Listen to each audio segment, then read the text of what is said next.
আপুনিও ফেটি লিভাৰত আক্ৰান্ত নেকি? এবিধ বিশেষ পাত ব্যৱহাৰ কৰি হকাহ পাব এই সমস্যাৰ পৰা।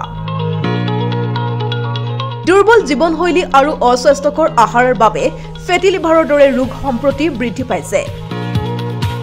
যদিহে আপুনিও এই ৰোগত আক্ৰান্ত তেনেহলে আপোনাৰ জীৱনশৈলী আৰু আহাৰ স্বাস্থ্যকৰ কৰাৰ লগতে আপোনাৰ আহাৰত এবিধ বিশেষ পাত অন্তৰ্ভুক্ত কৰা উচিত।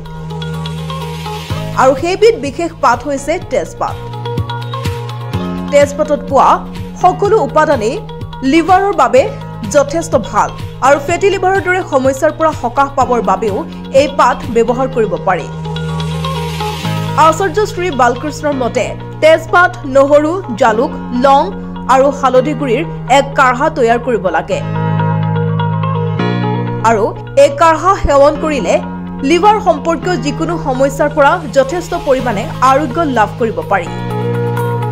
যদিহে আপুনি নিয়মীয়াকৈ তেজপাতৰ পৰা তৈয়াৰ কৰা এই কাঢ়া ব্যৱহাৰ কৰে তেনেহলে ফেটি লিভাৰৰ দৰে গুৰুতৰ ৰোগৰ কবলত পৰাৰ পৰাও ৰক্ষা পৰিব পাৰে। কেৱল মাত্ৰ ফেটি লিভাৰেই নহয়, তেজপাত আৰ্থ্ৰাইটিছ, কৰ্কট ৰোগ আৰু হৃদযন্ত্ৰ সম্পৰ্কীয় ৰোগৰ বিৰুদ্ধে যুঁজ দিয়াটো প্ৰমাণিত।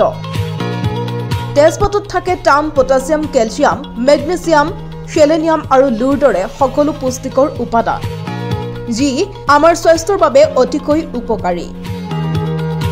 নিউজ ডেস্ক, প্ৰতিবিম্ব লাইভ।